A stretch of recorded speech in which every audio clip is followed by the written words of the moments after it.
It's wonderful to be here. This topic is, just as a topic, it's bewildering. I remember one day I spent 3 hours talking with James Lindsay in Local Distance in a conversation about the theoretical level, the critical theory and the dialectic level. And then I had a 5-minute break to go urinate, and I came back on and I had a 2-hour conversation with Sasha and two moms and Lisa here, and we went from this high-level theoretical conversation to this very, very personal, very direct. Like the bond between mothers and children is just the opposite of this critical theory stuff. And you can see that already today. We have these, we're laying out these different tiers of narrative on what we're talking about and what we're up against, if that's how we want to adopt it. And one of the key aspects of that is narrative. How do we talk about this? How do we frame this conversation? And that's where the media comes in. That's where journalism comes in. So this conversation, we're going to speak with these panelists about how they got into gender and how they see the narrative unfolding on the mainstream and then on this kind of more independent or fringe media landscape. And as we describe that, we can talk about this love affair with this aspect of gender and why it's such a magical concept that just captures our imagination. So if you would like to introduce yourselves and then tell us how you got into this topic.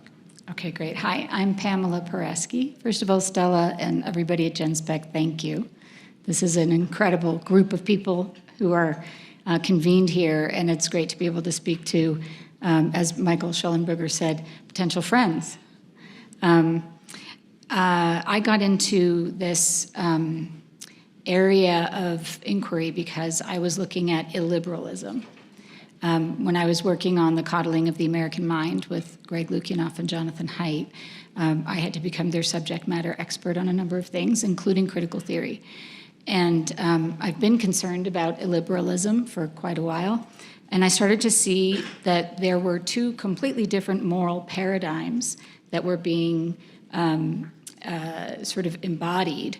And the gender issue is an embodiment, a literal embodiment of illiberalism. A liberal moral paradigm really depends on the locus of moral agency being the individual, the morality or immorality of an action being inherent in the action, and that intention is part of the impact. That truth exists, and that words convey information and help us think about reality. And the illiberal moral paradigm is the inversion of all of those things. The locus of moral agency is power. The disempowered are morally good, and the empowered are morally bad. The morality or immorality of an action depends on the identities of the actor and the target and the relative power imbalance. Intention has nothing to do with impact. Truth and objectivity are white supremacist concepts. And words are not the things that we use to convey information about the world and help us think about reality. They are the material that creates reality. So that's how I got into this, and of course we can talk more about what those things mean. Great. My name is Ben Appel. I am, like Pamela, just so grateful to be here. I'm really overwhelmed by the company that I find here. I'm just excited to meet so many people I've admired from afar for a really long time. So I got into this probably, I think around 2017. I had returned to school. I was a Columbia student in my 30s. They have a program there for non-traditional students, people who had left college years ago and then went back to school. So I got my undergraduate degree from Columbia between 2017 and 2020, which was a really crazy time to be there. My first week, Trump was inaugurated, so it was a really tense time on campus, and I kind of entered the space as this so-called progressive radical. I was intent on being, an LGBTQ journalist and writer. I was studying writing there. I interned for GLAAD my first summer, and it was there that I really kind of saw the inner workings of this organization and the dogma that was fueling their advocacy. And I had these internal questions that were heretical, and I didn't, want to say them out loud, even let myself really think them. I was really suppressing my speech, but also even my own thoughts. And I started to, when there was a lot of talk about the trans kid and the trans girl, I started to look back on my own history and kind of start to interrogate what's the difference between a trans girl and the boy that I was as a kid, who loved My Little Ponies and wearing skirts and playing with girls and doing all kinds of girl things, and was called a girl and was made fun of in middle school and had his sex questioned and interrogated all the time. Are you a boy or a girl, et cetera, and who grew up to be gay, and what was the overlap there. And so I started to become concerned about that. And then meanwhile at Columbia, I was studying a lot of human rights issues, but also a lot of gender and sexuality, and in fact in the Middle East, in the Ottoman world, and also modern Muslim world. And I started to learn about what was going on, especially in Iran, with transitioning homosexuals, because homosexuality is illegal in Iran and a lot of countries under Islamic law. And I started to notice a certain parallel between practices that were occurring here and there. And I at first kind of, again, just kept these thoughts to myself. And I thought, that's just a weird conspiracy and level of paranoid thinking that, they're certainly not, we're in a liberal, country. This democracy that we live in, America, is not practicing the same kind of medicine that the Islamic regime is in Iran. But then when I started to educate myself more about these issues and read the works of scholars who were almost writing about their practices and through a sympathetic lens, I realized that there was quite a bit of commonality between what was occurring here and what was occurring there. And that really concerned me. So I just kind of started to become a little bit more vocal and a little bit more really intent on researching and getting deeper into it. And then I published a couple pieces, and that, once you're in it, you're branded, and that's it. And so there's really no turning back, but I'm glad, because I don't intend to. Hi, I'm Christina Buttons, and I became a journalist that almost exclusively covers this issue because of the way that mainstream media outlets have failed to objectively report on it.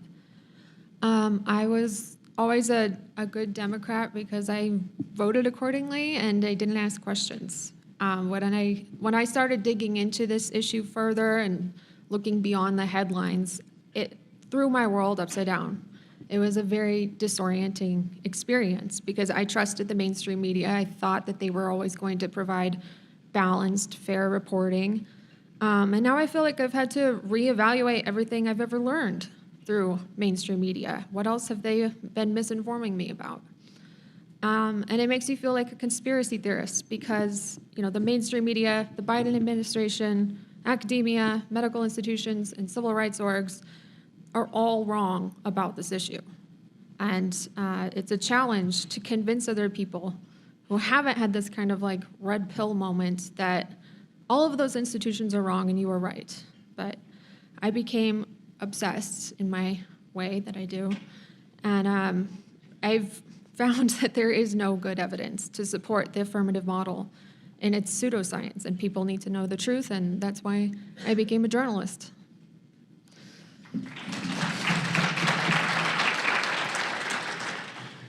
Ditto, almost. I was already a journalist. I'm Lisa Seline Davis. I've been a freelance journalist for 20 years. I've written for most major media outlets. And I also had a good friend who wrote a book about trans teens in 2012, and she had a trans foster daughter. So I was very accepting of the premise that there was a thing called a trans kid. then I had a kid. Some of you know the story, but anyway, she was very masculine, and there seemed to be no understanding of her. And we experienced a lot of pressure to socially transition her out of the kindness of the hearts of the medical community and the school community. And she eventually found the word tomboy to describe herself, and I thought, oh yeah, that was my entire childhood. Even I looked like a tomboy, despite having no sports ability whatsoever. So that started my digging, and I started from the ground up. I had no training. You can look up one of my first articles about concrete slab foundations. I would just write about anything to learn how to do it. But I wrote an op-ed in 2017, again, accepting the premise of a trans child and saying, why is there no room for this kind of tomboyish girl? And that was in the New York Times. And that's when I realized I had stepped in a decades-old culture war between feminists and trans ideologists. And there's a lot more to it than that, but I think what happened to me in those intervening years is also what happened to the media. So I will say that, as a lot of you know, I ended up feeling complicit in the way I was writing about things, and I did spend many years trying to get your stories into the mainstream media. I never, ever imagined that it would be this hard, or that once I became willing to do it, talking to my husband and what would happen to our family, what would happen to my child if I told the truth, if we decided it had to be done. I never imagined that years later I still would not have succeeded, but things are, they have to change now, and they are changing. But I'm sorry for those of you I failed, and I will get your stories out there eventually.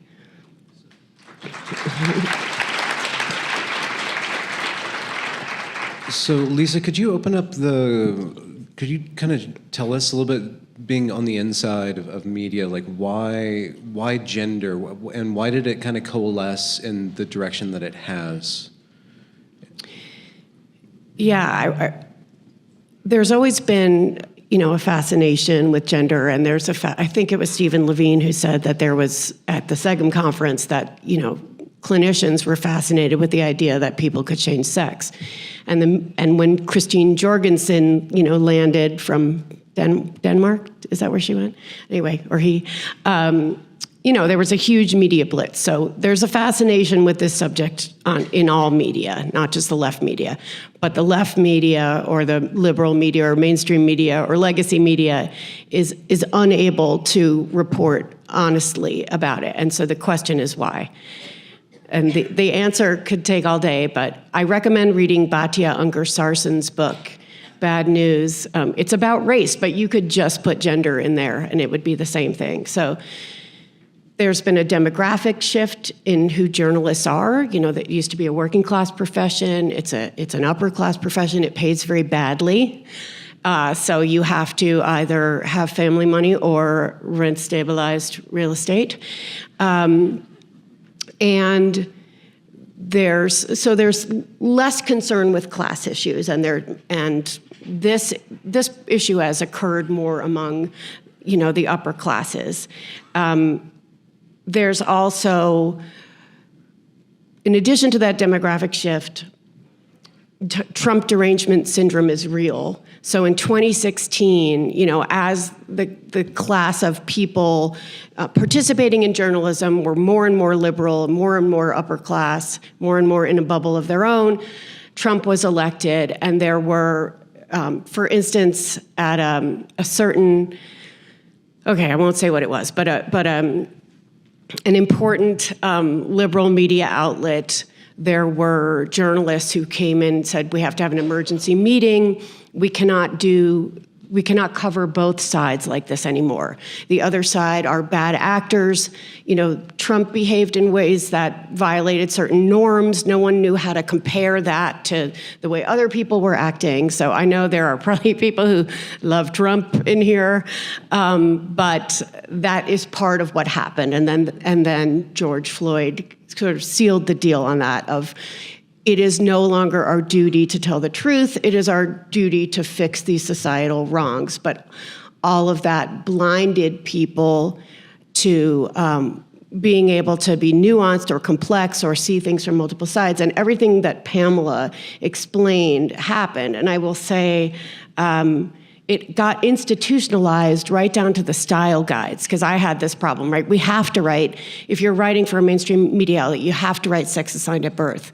I tried to get the word detransitioner in a CNN article, and it was very difficult. And in the end, I allowed myself to be pressured to take it out. And so it's almost like, they're almost like blasphemy laws, and they are encoded in the style guides of media companies. There was also a study a couple of years ago that said when the media reports adverse effects related to gender-affirming care, I feel like this was an Australian study, that demand goes down. So rather than be interested in that and talk about that, what is our ethical duty then as journalists? That was really interpreted as we shouldn't report about things going wrong, because then fewer people will be seeking this care. So everything got funneled through the black and white thinking. And I'll just say my final thought about it, as I've done a lot of research recently around the concept of gender identity and talking to Alex Byrne, who's here, who's going to speak today or tomorrow, and really thinking about gender identity as this cognitive phase for toddlers to preschoolers, and the way it's been interpreted and accepted by all of these institutions. And although I believe that objectivity is an important goal for journalists, and I will always admit my biases when I'm reporting, but I will talk to anybody, I will listen to anybody. But I will filter it through my own acceptance of gender nonconformity as normal, as a normal variation. But I think our biggest problem right now is that if you accept the idea of gender identity, if you're a journalist and you accept that idea of a gendered soul, it's very hard to report this issue.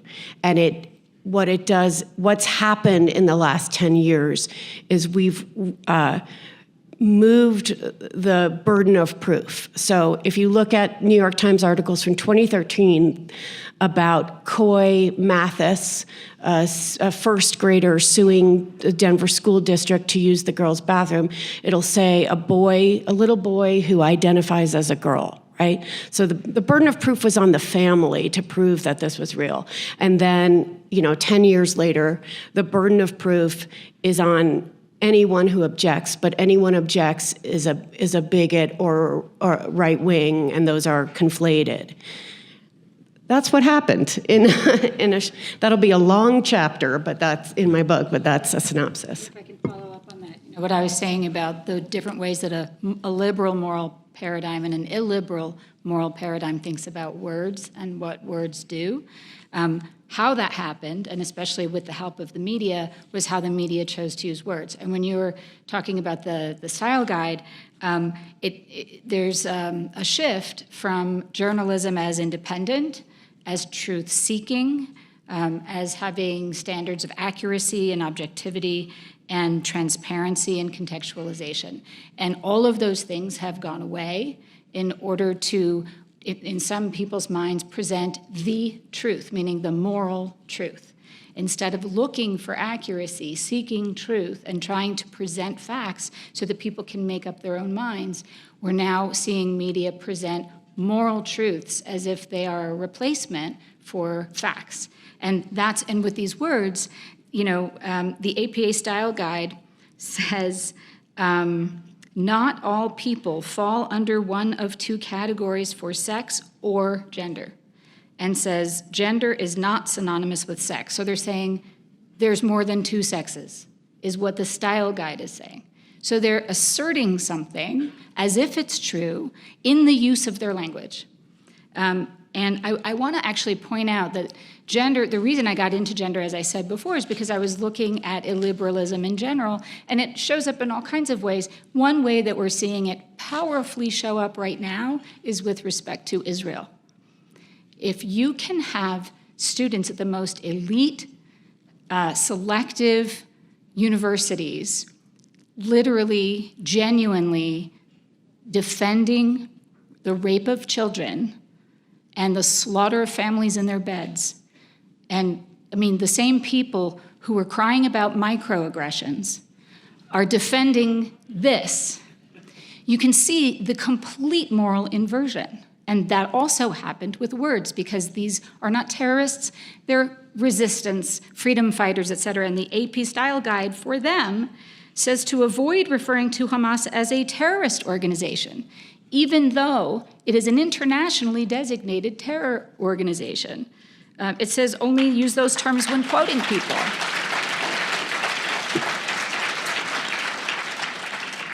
I will yield.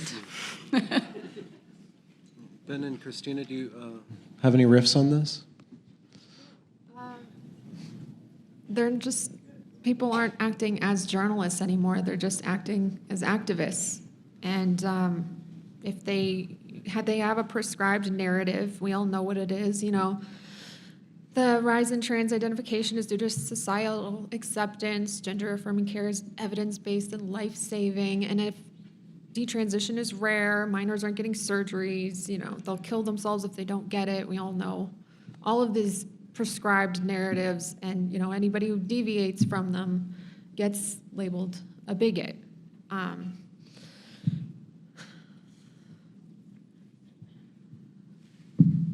But they're doing a real disservice to people because they're not digging into this issue further. They're not doing their jobs.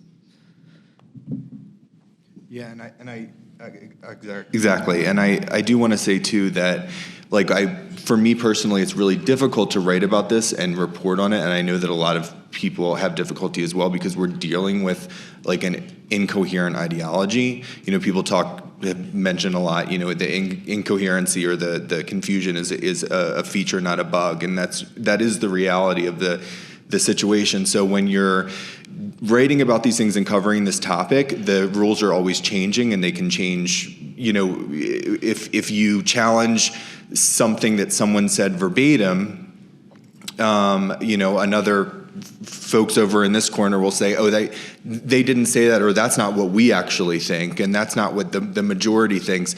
It's always changing. There's really no agreement, even in the trans radical activist community, if you want to call it that, about what transgenderism is, about what comprises transgenderism. There's so much disagreement, and folks who are the most influential in that movement will admit that willingly and openly, and that it's almost kind of seen as this a positive, that it's all about breaking down boundaries and blurring boundaries and queering reality. And so it is really tricky to write about and cover, and so it's frustrating. And so I think that it's really important maybe to really tease that apart in coverage of this issue. Like when you bring in thoughts like critical theory or queer theory or CRT, those words are so triggering for like a lot of leftists and liberals because they've been so politicized. But the reality is that you have to be able to talk about these things and understand them and see how they've invaded the conversation and how they really dictate about like how people are covering this issue. It's nonsensical, and there's not coherence to it. So you're dealing with people that are just denying material reality or saying that it's an inconvenient or just refusing to deal with it. And one last thing I'll say too is that, you know, when we talk about trans, we talk, like Lisa was saying, you could read Baya's book and you could just substitute gender for race.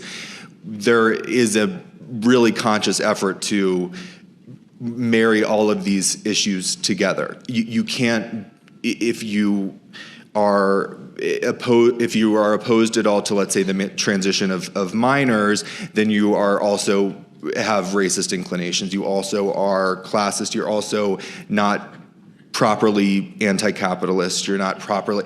It really does all work that tightly together. So to actually tease these things apart and really get into the annoying minutia of it, but that in a way that people understand, I think is a challenge for me, and that's what I'm trying to do.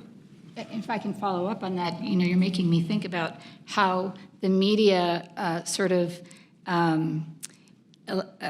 helps people avoid accountability for what they say by what I'm thinking about is, for example, defund the police. And the media reports it as if it's a metaphor, right? And then things happen and police departments get defunded and people go, wait, what happened? Or in the realm of the Israel issue, when the media would interview people in Arabic, they would say, we want to kill Jews. And they would translate it as, we want to kill Zionists.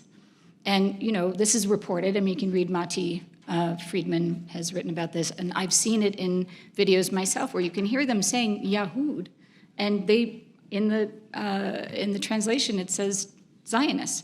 And then with this, the slide that was shown before, where the pronouns are, respect pronouns or respect trans people, or your pronouns will be was, were, that threatening language, and then nobody's held accountable for that language. It's like, oh, it's just hyperbole, they don't really mean it.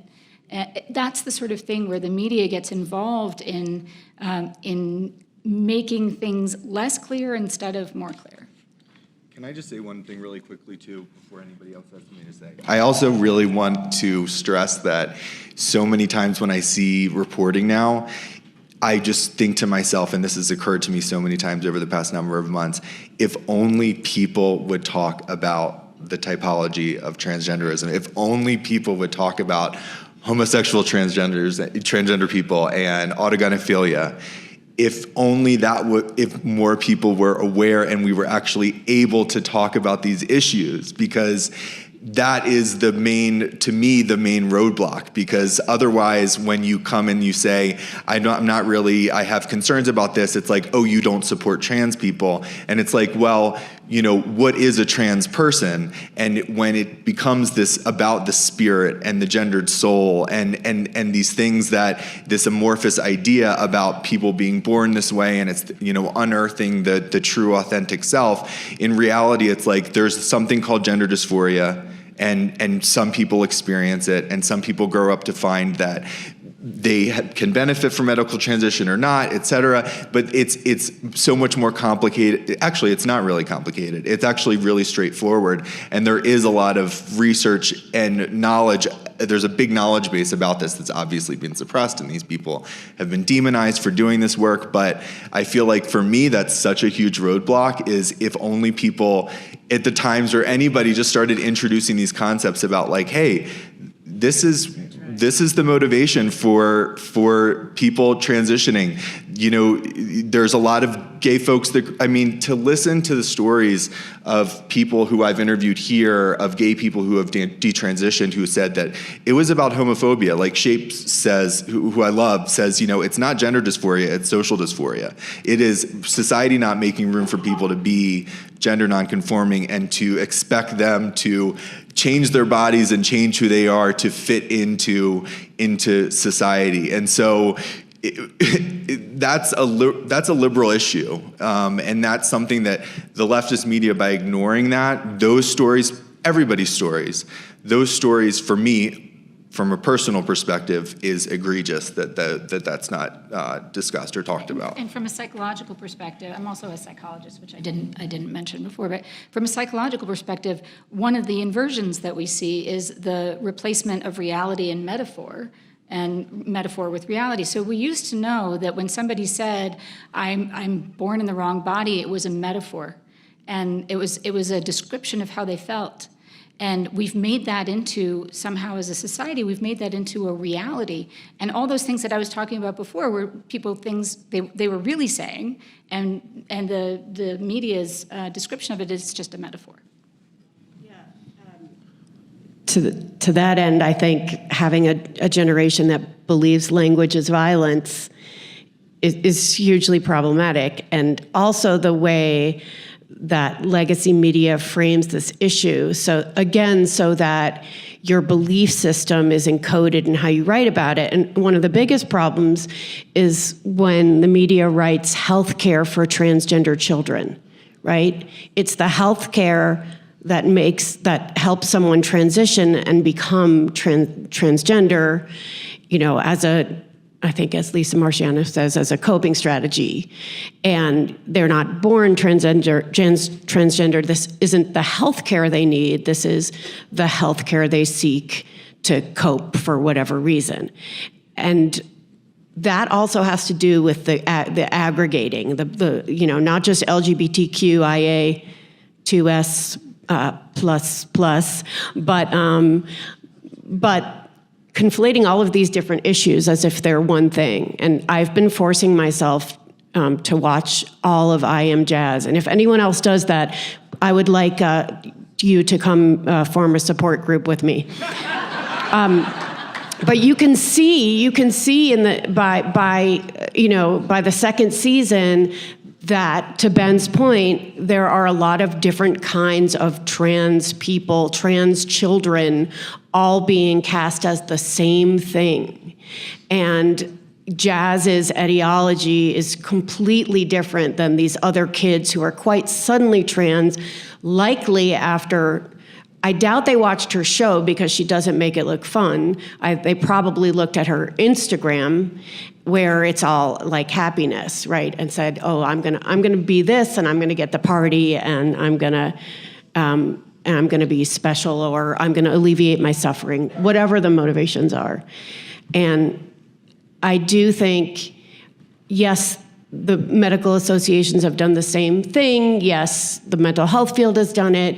But I do think that if legacy media or mainstream media had simply reported the story just to say what happened, we would not be in this position. All we needed to do was talk about what happened to all of your families. And I'm very personally sensitive to the impact on families because of the family I come from and because of the family I have now. And I consider this story to be in part about a real abuse of state power. When CPS is called on you because you haven't used your child's pronouns, I cannot think of a worse abuse of state power. No, I'm sure I can, but it's an abuse of state power. And I was at an event at Columbia Journalism School recently, and I went up to Jelani Cobb, the New Yorker writer, now I'm gonna name names, and head of the Columbia Journalism School. And I told him about the book I'm working on, and I told him that some families have been destroyed by this. And he looked at me with just complete skepticism. What are you talking about, right? The burden of proof is on me. And I explained about the CPS being called on parents, and they just he did not believe me. And I've had meetings at the New York Times, at CNN, at the Washington Post. I've had meetings and I've explained it to people, and they don't believe me. But the reason I'm telling you this, not just to exonerate myself because of my guilt, is that they know, they've been told, they know. So I don't know how we hold the mainstream media to account. You notice I'm just going back and forth between left, liberal, mainstream, legacy media, because I don't know what anything is anymore, but we should. And you can see in the comments of stories on the Times, and a lot of you people in here are the ones commenting, that there's so much dissonance between the way they're reporting and what the actual readers are experiencing. The same way that Lior brought up, or somebody brought up, most Democrats are against. Lisa, we need to. Okay, bye. Thank you. Pressure the media to do better. Thank you very much.